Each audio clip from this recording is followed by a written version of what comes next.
Birinchi guruhimiz O'zbekiston davlat ramzlari mavzusiga tayyormizmi? Qani, davlatimiz ramzlari qaysilar ekan? Bayroq, yer, madhiya. Madhiya. Madhiyamizni kim yozgan ekan? Kuyga kim bastalagan ekan? Mutal Burxonov. Bayrog'imiz qachon qabul qilingan ekan? 1991-yil 18-noyabrda.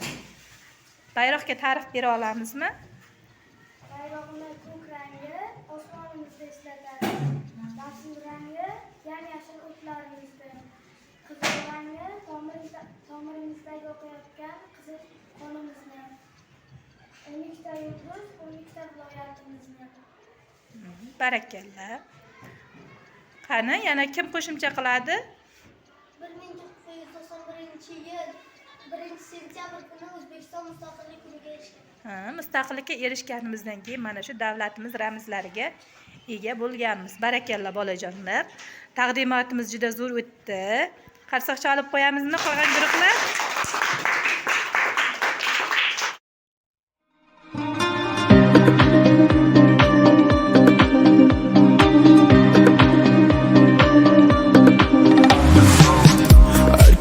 صبح شماش سر میبره سری و سرمو اصلا چیکه سخصیر من دیگه غصه نخور